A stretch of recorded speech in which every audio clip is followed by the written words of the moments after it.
How we do this, we are the truest. Got these fangs super sharp, your shit toothless.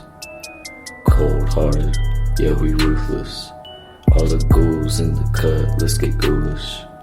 In the graveyard, acting foolish. Finna dance with the devil to no music. Cold-hearted, yeah we ruthless. All the ghouls in the cut, let's get ghoulish.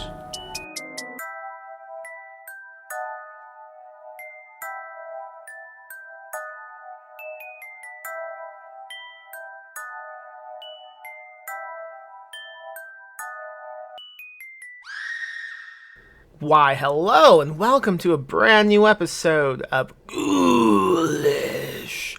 I am Max Booth, an undead host. That's right, folks. I am a host, and I am undead. Go back to episode 100 to find out how I died and how I came back to life. I was assassinated, I'll tell you that, by someone, don't know who, with a poisoned egg. Killed me. I was brought back to life. And now, I'm trying to figure out who killed me and why. What was the motive? Who are my suspects? The list of suspects goes on and on. If I had infinite pages, I would fill every one of those pages. But I only have 3 pages. And those 3 pages, fucking top to bottom occupied. Don't have time to get into those suspects today. But I will tell you that I can relate to pretty much anyone who's been the target of assassination or attempted assassination. I know what it's like. I've gone through it. I've been assassinated. And perhaps, the scariest part of the whole thing is the fact that you don't know who did it. You don't know why they did it either. So on today's episode of Ghoulish, I'm talking about paranoia, because you know what? I've been feeling a lot of paranoia lately.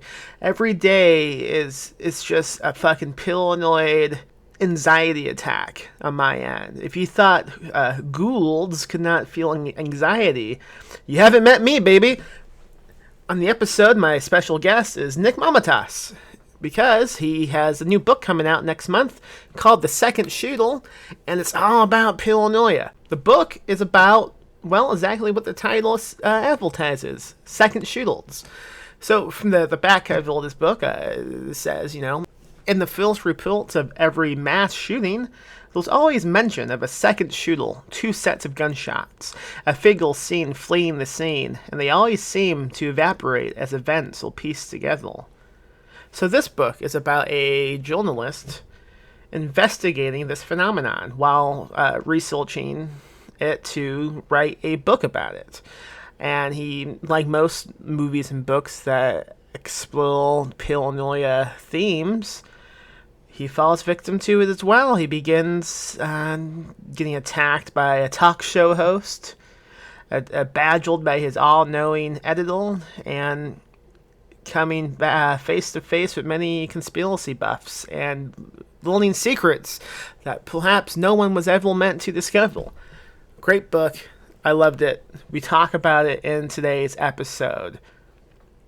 But before we get to that episode, I have a few things to quickly mention. If you subscribe to my newsletter, theGhoulishTimes.substack.com, then you already know what I'm about to talk about. But in case you don't, I recently announced a book festival in San Antonio called the Ghoulish Book Festival.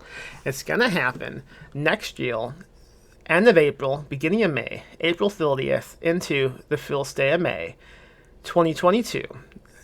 Exactly halfway between Halloween. The Ghoulish Book Festival is a weekend-long event celebrating everything spooky. So those who buy a badge, you will have access to exclusive panels, spooky campfire readings, and skilly reading contests with fun prizes. The building we rented out will consist of 3 floors. The top 2 floors will contain special events, which will be reserved for the badge holders only.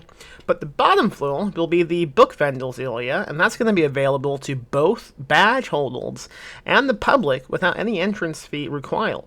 So, if you're a fan really cradle of the genre, you will both equally encouraged to attend. I mean, if you like Ghoul, then we welcome you with open tentacles. And of course, the book festival was founded by myself, Max Booth, an undead host, and my partner, Willie Michelle, who I believe is alive, but I'm not positive. We are the owners of Perpetual Motion Machine Publishing, the editors of Dark Moon Digest and the YA magazine Night Frights, and of course the creators of the Ghoulish podcast. And now we're launching what we hope to be an annual spooky book festival in downtown San Antonio. So right now, badges are on sale. Same with the vendor tables if you have some type of item you wish to sell at an event like this. We only had 20 tables available to sell. At the time that I am recording this intro, we only have 5 tables yet left. So it's really possible by the time you listen to this, we will be sold out of tables, but we will not sell out of badges. I don't think we will. We have plenty of badges available. Only 5 tables left. So go check it out at ghoulishbookfest.com. You can also pick up an exclusive Ghoulish Book Festival t-shirt at the same website. We announced one guest of honor already, who is Cynthia Paleo. She wrote a fantastic book last year called Children of Chicago. She was even on this podcast last year. Maybe the year before. Time means nothing now. But she's a great writer, great friend. Happy she's going to make the trip down from Chicago to San Antonio. We have a few other guests of honor that have not been announced yet, so stay tuned for that. Again, the website for the book fest is ghoulishbookfest.com. You should also subscribe to my weekly newsletter, theghoulishttimes.substack.com, so you can stay up to date on all that shit. And now I'm going to let you go so you can listen to my conversation with Nick Mamatas about Paranoia, celebrating the upcoming release of his new novel, The Second Shooter, which you should absolutely pre-order. Check out the link in the show notes. Pre-order that book. You will not regret it. It's a ton of fun. And this conversation with Nick is also great. He's a good dude. Listen up.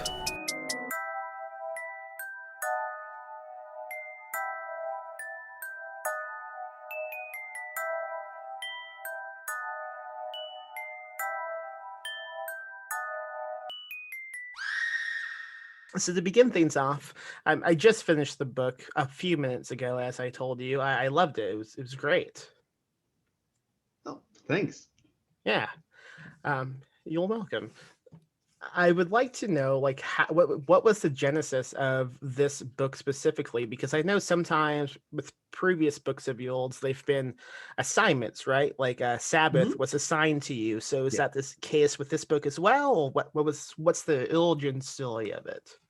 No, this is one of the stories that was mine. And I tend to write novels when somebody gives me an idea for a novel, even if it's not an assignment, like a Sabbath from Corner Books was a work for hire. They gave me the assignment, they gave me a 4-page summary, and said, turn this 4-page summary into a book. I Am Providence, my crime novel, was also kind of an assignment. Somebody said to me, who worked for a publisher, how about Bimbos of the Death Sun meets True Detective? And I said, oh, I can do that. But it became a very personal book on some level. But this book was basically conceived of while I was waiting for Sabbath to come true, because I was being told once a month for 18 months, oh, their contract was coming very soon. So I had plenty of time. I didn't want to start anything with it. I just realized I'm going to waste my life if I don't start something. And I've always been interested in mass shooting events and conspiracy theories and weird left politics and fringe politics. And so I just came up with it and started writing. I wrote the first 1,000 words the day I got the concept. And charged ahead with it, and I put it aside when the Sabbath contract came through. And then we had this partial manuscript floating around for years and years. And after Trump was elected, and after QAnon became a very prominent political phenomenon, then I had to go back to it. And then I had to, of course, rewrite the third act completely, because what I had was no longer science fictional, satirical, or even interesting. Okay. When when does Sabbath come out? Because in my head, it's fairly recently, but it's also possible the last like 5 years have That's dragged right. on. Well, we're in the long 2020, Yeah. right? Even though it's October 2021, it came out in November 2019. It Okay. was meant to come out April 2019. Okay. Yeah. I was thinking fucking So I Sabbath came wrote it in out last year. 2018, 2017. Right. Yeah, more or Okay. less last year. Yeah. Cool. This book, I mean, greatly reminded me of like a lot of the Pill and Lloyd movies from the 70s. I really like the Pill, Lex View, and like all the President's Men. It just has Mhm. that. It has a great vibe to it. I love these types of movies and books. A lot of people do. I guess it's a lot of role playing you do in your mind when you experience a book or a movie like this, because you think, well, how would I avoid the police? What would I do to go into hiding? It's like how much of that was involved in this book. Like, do you often think about like if I have to go into hiding, what would I do in the city I live in? Absolutely. I think about it constantly. I don't do much about it, but I think about it constantly. And of course, these days, you need to have cash. You can't have a credit card because they can remember the credit card. You have to get rid of your phone, and not just get rid of your phone, like give it to somebody else who doesn't know they have it. So they'll follow somebody down a highway. And the same thing is true with being a victim of crime. Like, oh, if I'm on a plane, what do I do? They don't even hand out cans of soda anymore because the 2021, the 2001 version of this is, oh, take off your sock, put the can of soda in your sock, start swinging. And that's how you beat the terrorists. But now, of course, with a little plastic cup you get that's mostly ice, you can't kill anybody with that. Yeah, So it's flying an almost airplane, only ice. yes, exactly. Throw it on the floor, they'll trip over it. You can't do much with that. So it's often on my mind. And of course, now I live in an earthquake zone. I live in California. I'm from New York, so I'm not used to. I didn't grow up with earthquake drills or things like that. And I frequently daydream about what's going to happen if the big one hits here. What is that like? I've never experienced one of those. The big one, nor have I. But I mean, but any earthquake, it's weird because I kept thinking for years, oh, that's the subway passing under my feet. Then I realized, wait, there's no subway around here. This is the planet trying to kill me. yeah, So it's pretty unnerving. But people who are lifelong Californians just to take it in stride. What freaks them out is lightning. Like, oh my God, lightning and thunder, because it's very rare around here.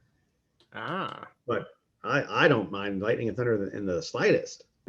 One thing I appreciated with this book is you often bring up the fact that you can't just check into a hotel with only cash, because a lot of fiction just does that and no one says anything. And as someone who used to work in hotels, I was really proud to read that in this book. Yeah, this also came up in Sabbath. Because at one point in Sabbath, for those who haven't read it, which is everybody, according to my royalty statement, this 11th century knight has to check into a hotel, but of course he doesn't have a credit rating or a credit card. But there was like one very sleazy hotel left on Manhattan's west side where you can almost use cash. At least a few years ago you could. Yeah. But after that, if you're on the road, if you're in chain hotels or that kind of thing, there's no way you're not doing it without some kind of card. Yeah, you need. I also see a lot in movies where they just check in without even showing ID, which is just truly baffling to me. So I think anyone who's interested in conspiracy theories and paranoid shit, they usually have like one specific case or incident from their childhood or youth will it kind of like jump started that obsession. In the book, he talks about, the JFK assassination, all three of them. What is yours? Was it also the JFK? No, it wasn't. And actually, very strangely, when I was talking about this book, The Second Shooter, people who were older than me said, oh, this must be about JFK. I'm like, no, didn't even think about it. So while in the morning, I threw in some JFK stuff to satisfy those people.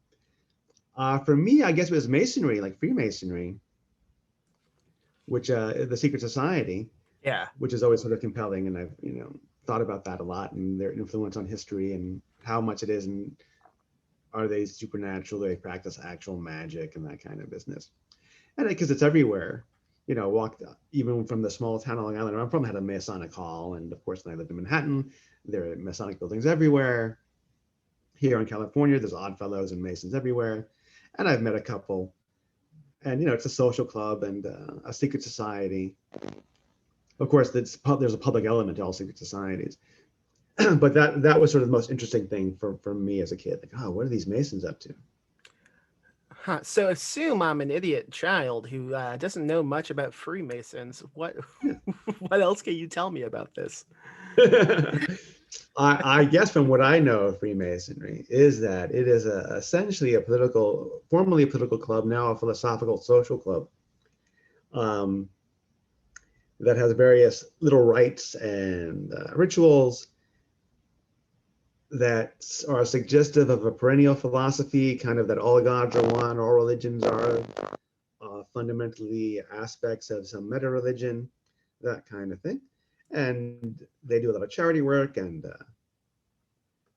have in the past been thought to have had a lot of influence on American politics, to the point where there was an anti-Masonic party, a right-wing party that was against them, but essentially like Enlightenment thought, anti-communism, of course, because they believe in some kind of godhead. And I guess one thing that's very famous about them are the Shriners, which are like the top, or the public top layer of Masonry, who are those guys wearing the fezzes in the little cars. Oh yes, I know what you mean. Yeah. So if you're looking at who is running the world, who is charting the course of world events, it's those little guys in the cars. my first taste of everything is not as it seems would probably be like 9/11, because as I mentioned, I am a young idiot boy, but I recall my older brothers being convinced, like, oh man, Bush sent those planes. It was all Bush. And like a lot of conspiracies going around that like the US government will flying the planes. Right.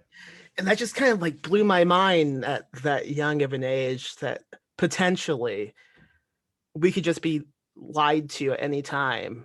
Yeah. And I guess that's, it's a nice way to exercise the brain to like indulge in some of these fucking crackpot conspiracies. Exactly. And your mind can be so open that your brain falls out, like they say. But 9/11 was huge. I was living in Jersey City at the time, close enough to the towers that I spent the afternoon of 9/11 scraping little flaming bits of paper off my stoop. Oh wow. And off my backyard, because there were papers from the offices were drifting over the Hudson River. And my roommate at the time worked at Fort Chase Plaza, and would have been killed because he would have been on the PATH train, which connects Jersey and New York at the time, except that he had been playing Dungeons and Dragons with his annoying friend all night in his apartment in Manhattan. And the annoying friend is one of those terrible rulers, like, no, you can't do that. Look at this book, look at that book. How dare you think you can get 17 points of damage with an acid, whatever the fuck it was, an acid sword. You only get 16 and a half. And because he was arguing there all night, he stayed there overnight on the couch, because they were arguing till like 2 a.m. And he woke up and looked out the window and saw that the world had gone to shit. But that's the only reason he's alive. Dungeons and Dragons saved his life. But I lost friends over 9/11 truth. I lost, people who just, I see this video of this tower falling. How could that possibly happen? Like, what do you know about it? It just looks so strange, but what do you know about it? Nothing. Right. They don't know anything. The same thing you see now with like COVID. I mean, everybody is a scientist suddenly. Exactly.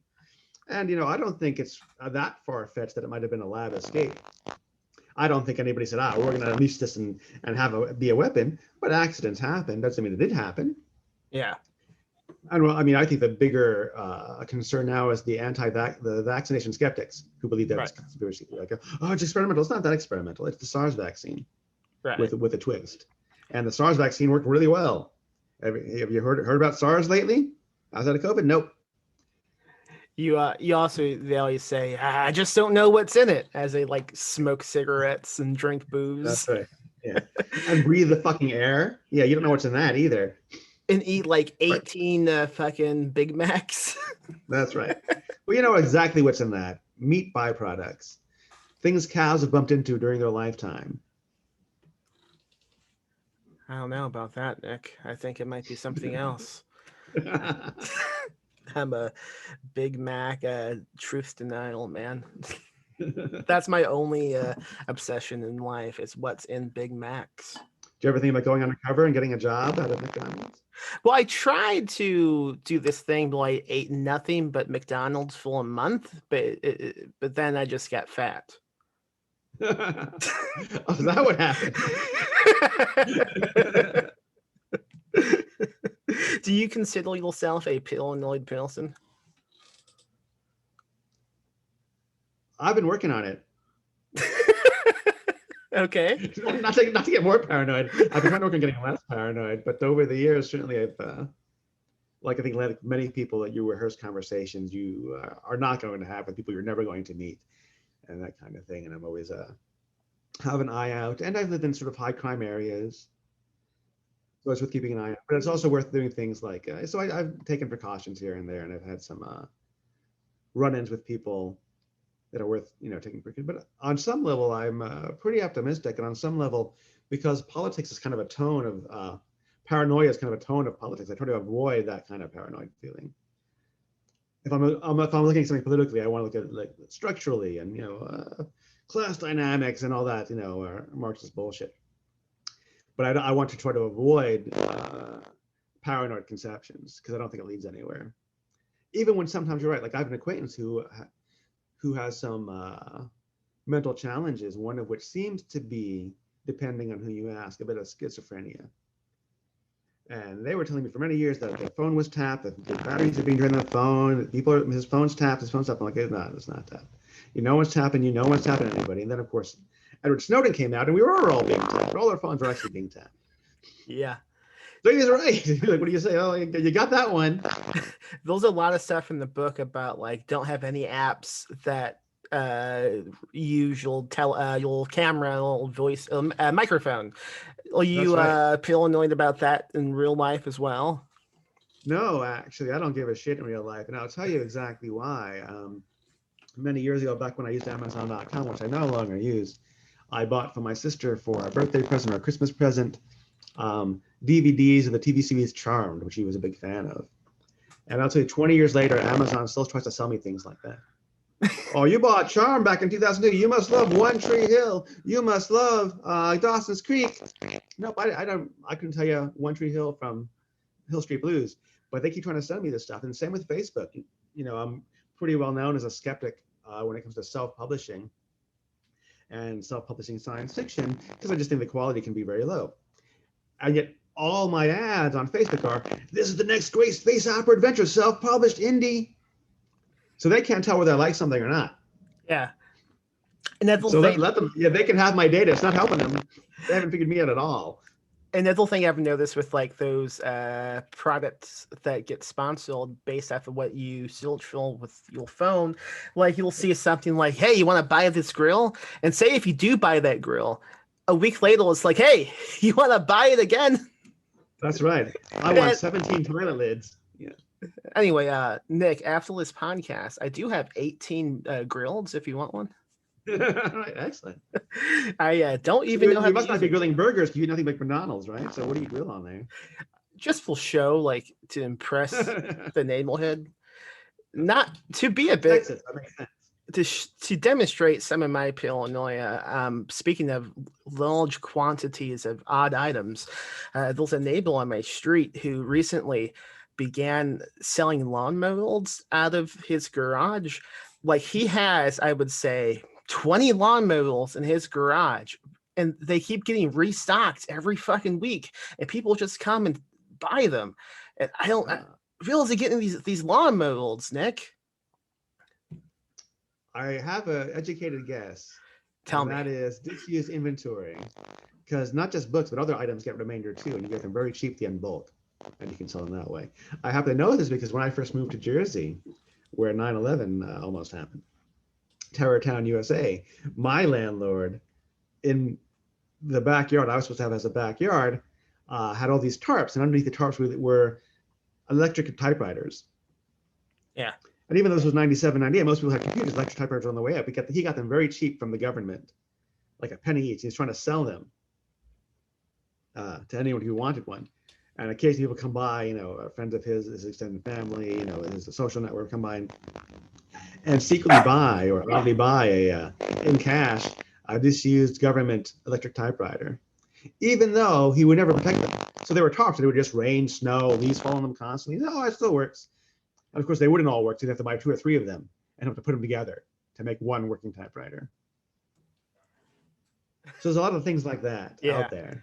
You throw some typewriter stuff in this book. Do you still use typewriters anymore? No, I used typewriters. I was the last person in my high school, the last generation of people to take a typing class on a typewriter. Yeah. We were judged by the paper and what came out of our typewriters. Then computers came, and I never looked back. I hate typewriters, but I'm obsessed with the idea of getting offline or the internet disappearing. And using typewriters instead. It happens also in my zombie novel, The Last Weekend. There's after the zombies take over or destroy the world, the only people who can still write and publish are people with typewriters. I believe that the 2 shops you mentioned were real places, right? California. That's right. Yeah, Berkeley for a long time. Berkeley, California for a long time had vintage typewriter repair and maintenance. And of course, there are still some uses for typewriters, especially with government, where there are forms you can't really fill out onto PDF, and you have to sit there and type. My wedding certificate, my marriage certificate from the courthouse was typed in front of us, including typographical errors of our last names. Does that mean you'll not officially wed?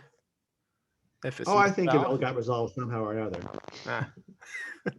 If there's a typo on the wedding certificate, is it invalid? Yeah. I don't know. No, it's valid. Yeah. Okay. If typos stopped everything, there'd be no courthouses. Have you ever looked at any court records or that kind of thing? There are tons of mistakes. Actually, when I had a house in Jersey City, a different house, it was broken into when it was unoccupied, and they took away the boiler and all the copper piping to sell the crack money. And I had to call the police. I don't call the police normally, but the insurance company said you need to have a police report, otherwise we can't insure it. We can't pay out. And I did. And the first thing they asked me was, find any clues? So that was very helpful. And then they sent me the police report, and they put on an extra floor. It was a 1-story house. It's a 2-story house. So these are the cops. These are the observers of the streets. Yeah, they're protecting us. That's right. Who can't count to 2 successfully. So did anything happen because of this typo? Nah, I didn't get any extra money, but I wouldn't say it all worked out. I was in debt for years afterward, but it's all over now. How about that? Yeah, I'm stuck in this tailorable contract with this publisher, and I was going over the contract looking for a loophole to get out, and I found this typo in the advance. I thought, aha, I'm gonna escape, and I sent it to my lawyer. I'm like, look at this typo. Now I'm free, right? And he was like, nah, it doesn't fucking mean anything. That's not how it works. I was happy for like 10 minutes though. Is that the werewolf novel? It is. Ah. Yeah, well, maybe one day. Doubtful, though. Anyway. I have a similar problem with a movie. Uh-oh. My novel, Under My Roof, is going to be made into a movie. Yeah, you've been talking about that a while. Yeah, on and off for years. And then I even got the payout because he made 2 seconds of the movie. But then he stopped making the movie. And then somebody else said, hey, is that movie, can we make a movie out of this? I'm like, well, you got to ask this guy if he wants to finish it one day. And so juicier, more likely movie deal that I could have had, I can't have. Yeah. Because once you've actually started making the movie, at least the contract I have, there's no time limit. Oh, shit. Yeah, so that's the kind of a drag. That sucks, man. Has the original filmmaker like communicated like what he's doing? Or is he like just in silence? For years he was silent. I just sent him notes, nothing. Saw his wife complain about him on Facebook. Nothing. Then finally, after my agent and the other film agent and the filmmaker was like, what are we doing? What's going on? He just wrote back one sentence. I plan to make the film one day. Wow. Yeah. Do you want me to edit that out of the podcast, or do you want me to keep it? No. Not only do I want you not to edit that out, I want you to keep this part in. Okay, cool. Where you ask, You got it. Yeah. Maybe he might listen. Can you not make my movie twice? Yeah. Maybe he's so busy listening to podcasts. That's why he can't do it. I still love you.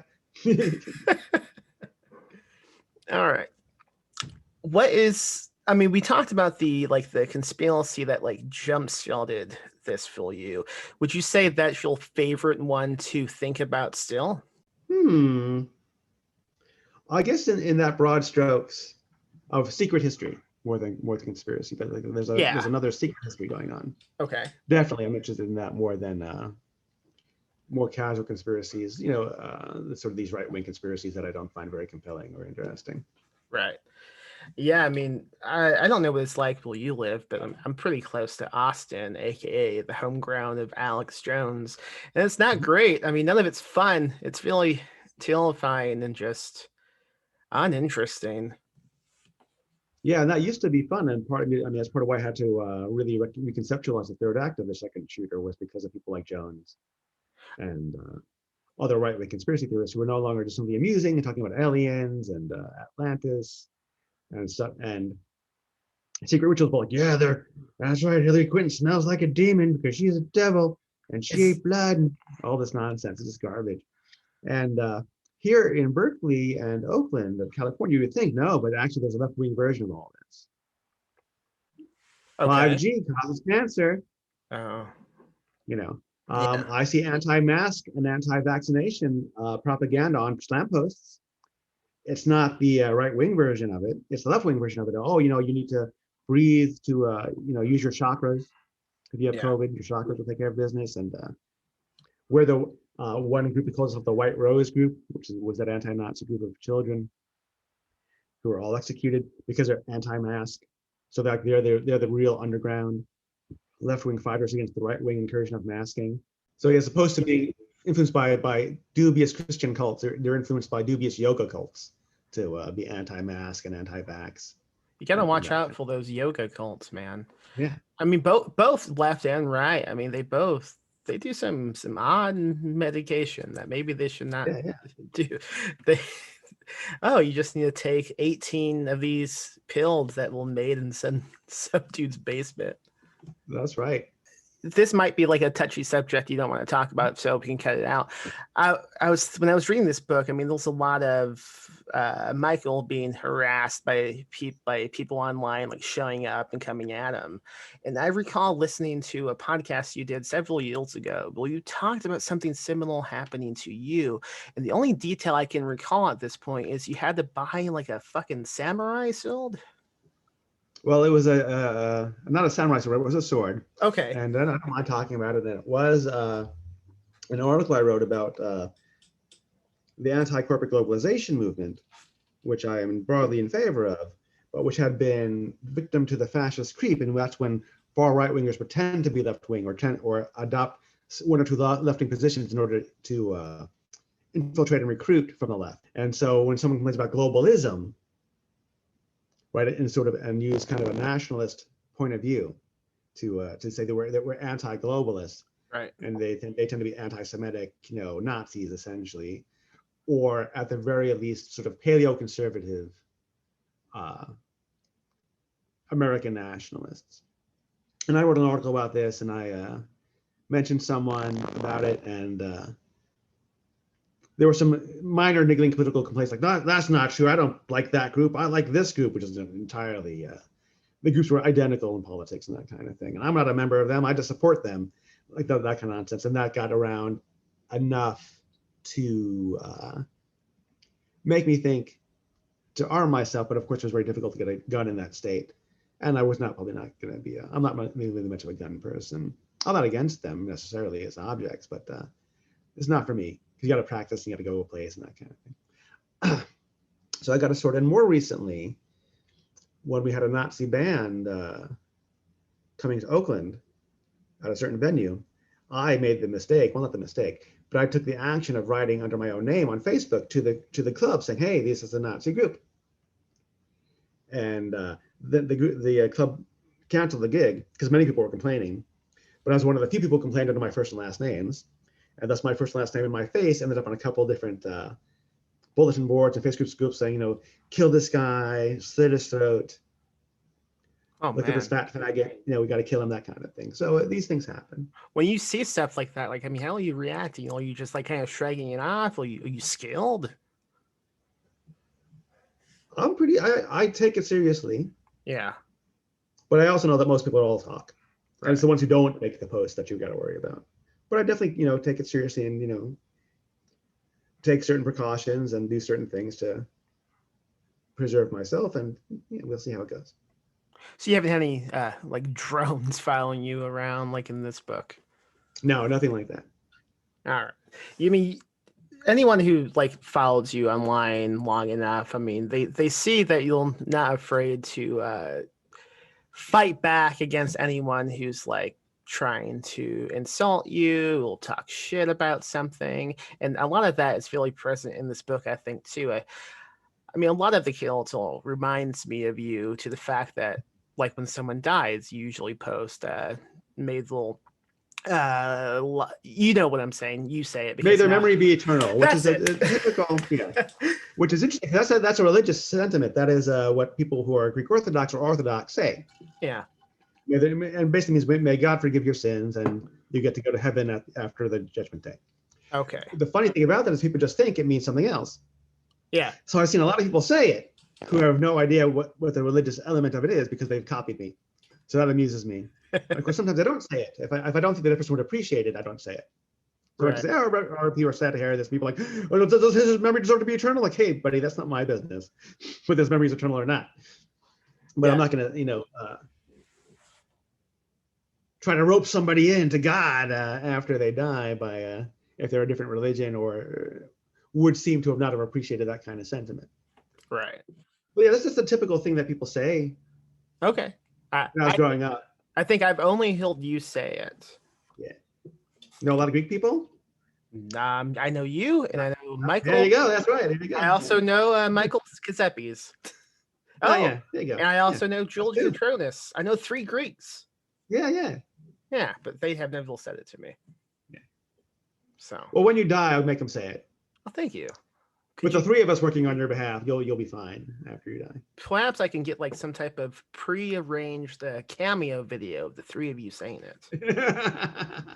And we could, I don't know, send it to my mom to let her know I'm dead. Sorry, Max choked to death on that Big Mac. He eats them every day. He just wouldn't stop eating them. Eternal. And we want 6 grills each for the 3 of us. A disgusting fact about my childhood. When I was a kid, I was in speech class, obviously, and it doesn't make sense to me now, but the conversation of Big Macs got brought up as a child with my speech therapist. And I said, oh, yes, I can eat lots of Big Macs. It was a thing I claimed. And the next day, mind you, I'm maybe 5, 6 years old.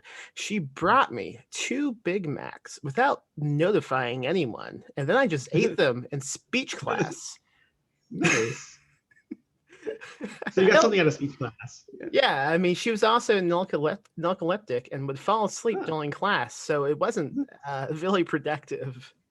Yeah. So this was for your vowelization?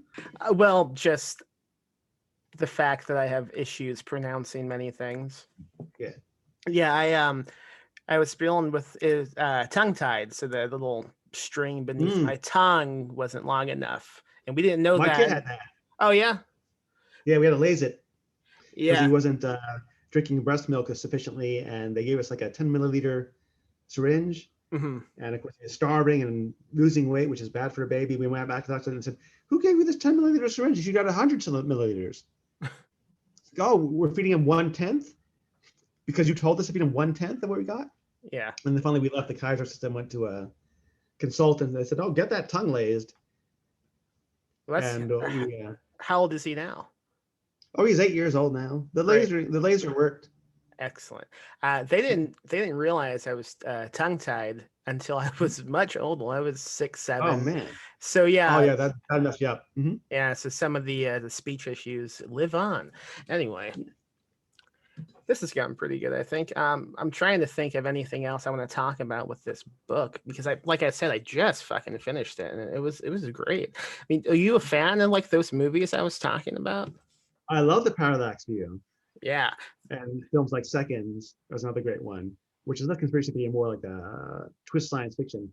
But I do like that paranoid style of the 70s, especially. What do you think is like so great about that type of genre and style? Like, what draws you to it? Weirdly, one thing that I don't do in this book is that it tends to be so tightly organized as a story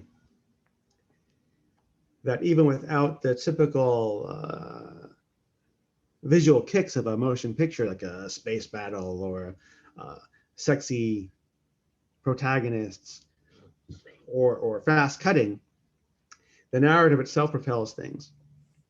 And all you need is a close-up of somebody who's looking worried about what's behind the corner to really draw you in. Yeah. Now, with the second shooter, I don't have a tight thriller-style narrative, and I spend a lot of time doing the opposite of that because I can't help but do that kind of thing.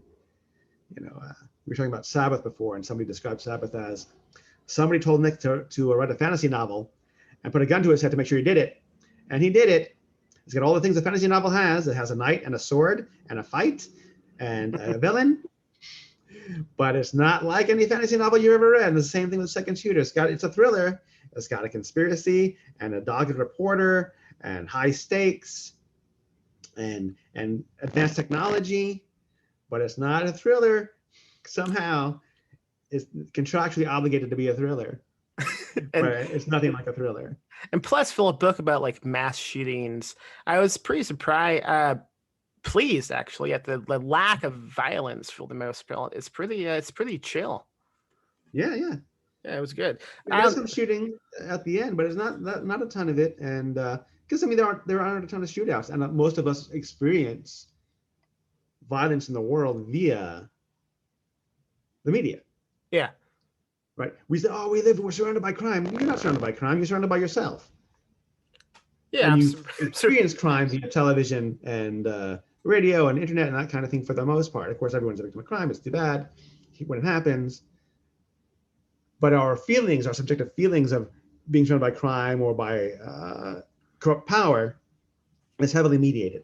So the book's kind of about that. So, of course, most of it's going to be the characters experiencing and hearing about these bad things as opposed to really having it being up against it in the moment. Right.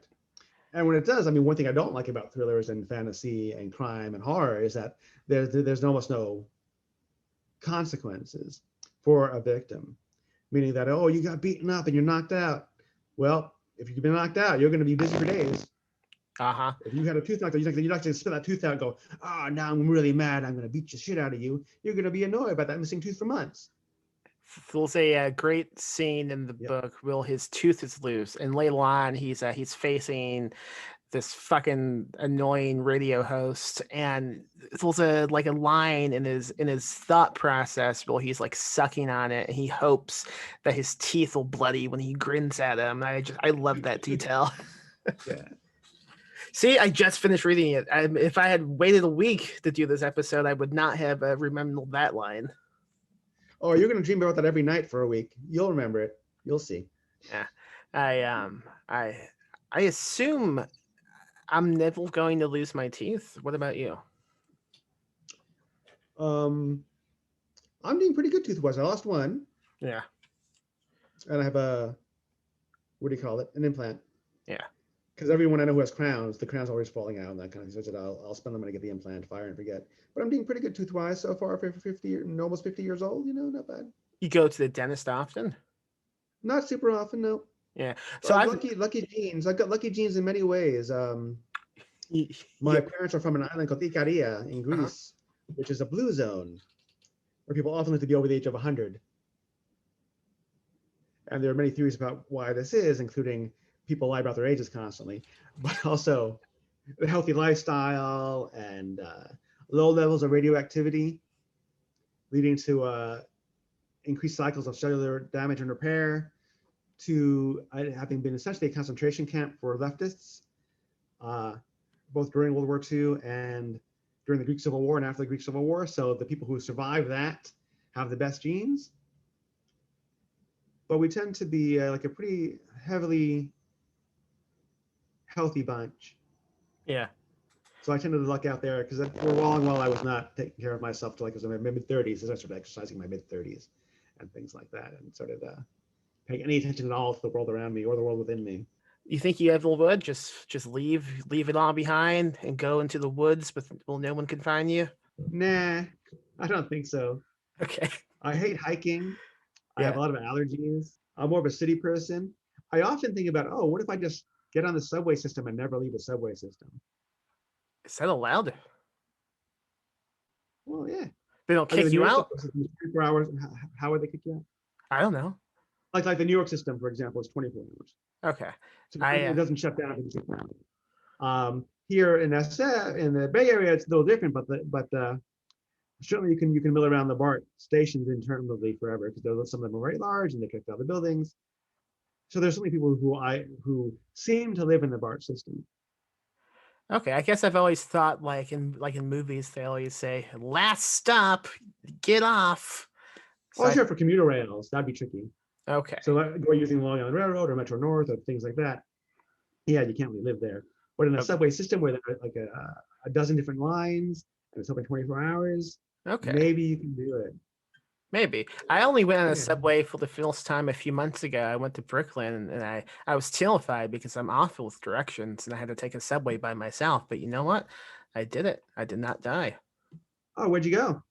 Oh, I was doing the film premiere of my movie at Tribeca. Oh, so that was Brooklyn? Because of COVID, they spread it all throughout New York in these outside screens. So they had one in Brooklyn. They had one in Long Island. It was pretty crazy. Yeah. And just to make sure you're not murdered, I'm going to teach you one little quick thing here, Max. Nothing happens in Long Island. Okay. Everything happens on Long Island. And oh, I see. My bad. Yeah. So if a Long Islander who has not ever heard you say in Long Island, they're going to kill you. So my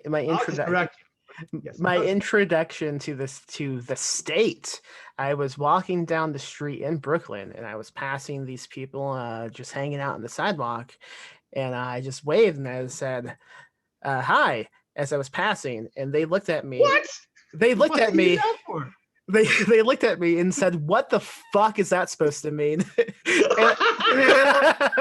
I'm thinking the same thing. Like, why would you say hi to them? Who the fuck are you to say hi to them? Jesus fuck! Oh my God, Max, it's amazing. Things will different in Texas. Yeah, it sure is. Maybe it's now, just the thing is, there's not that you can't say hi, except the standard says hi to the walker. Okay. When you walk by, they say hi to you to see if you're okay. Oh, yeah. You're not there to say hi to them. They're there to say hi to you if they feel like it. I waved. I made eye contact. They didn't like any of that. Oh my fucking God. They were so mad. I apologized and ran. Reasonable. Anyway, so just that incident made me immediately paranoid of I'll say it. I didn't talk. No, I say I didn't talk to anyone again, but that's not true because the next day my wife joined me and we were walking and I was like, "Don't say hi to anyone. They don't like that." And a minute later, I did it again, and she's like, "What's wrong with me?" It's automatic with me. I think just from so many fields of customer service, like it's just my immediate reaction when I see someone. I say, "Hey, how's it going?" And I need I can't leave my house again. I'm gonna get killed.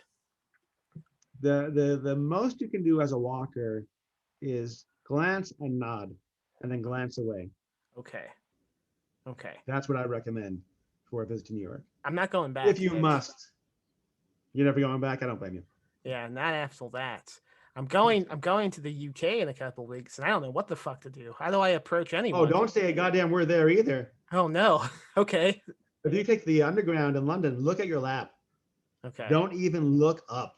If I do have to talk to anyone, like, do I imitate the accent? I assume yes. Yes. Okay. But tell them you're American and you're just trying it on so they'll know. Well, they'll know that. They'll know I'm American because of my clothing. I'll have a giant American flag jacket on. Excellent. And definitely a baseball cap and sneakers. Yeah. Wait. But seriously, what you have to do there when you go there is you have to be very apologetic when you approach anybody. Okay.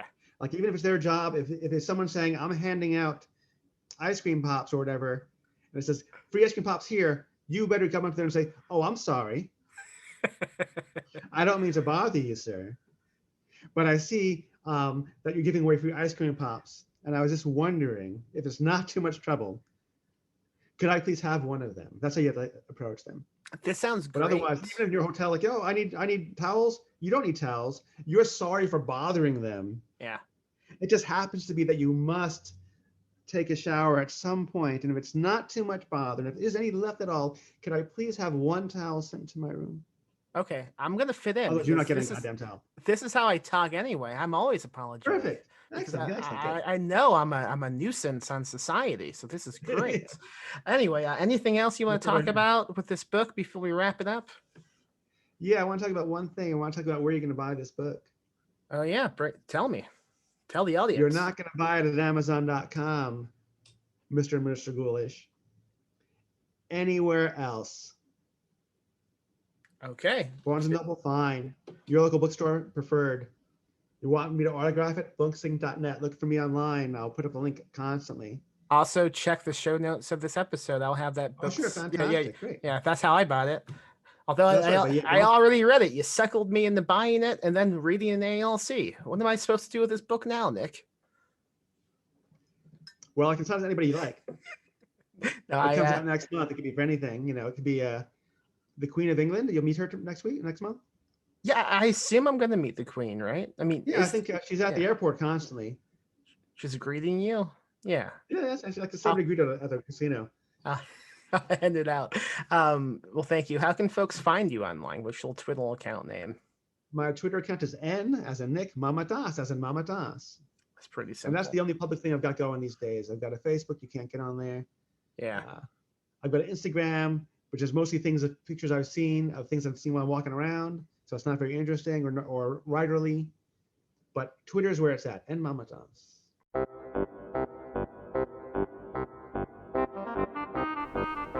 And that was Nick Mamatas talking about Paranoia and his new book, The Second Strudel. Check out the link in the show notes to pre-order the book now. It comes out in November. You will gonna want it. Due to printing and publishing delays in the industry, I highly recommend you pre-order the book so you get it on time. Definitely check it out. And go check out the books that we publish at perpetualpublishing.com. You can always use your support. Maybe leave a review of the podcast on iTunes if you had a good time, if you had a spooky time. And go subscribe to my newsletter at theghoulishntimes.substack.com and support us on Patreon at patreon.com/PMM Publishing. Lots of fun stuff at the Patreon. Check it out. See ya maybe next week.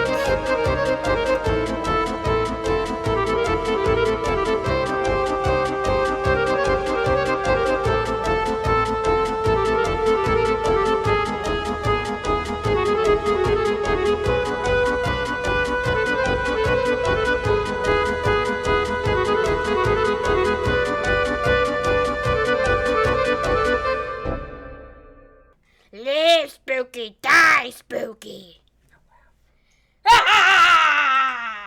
Rest in peace, Max.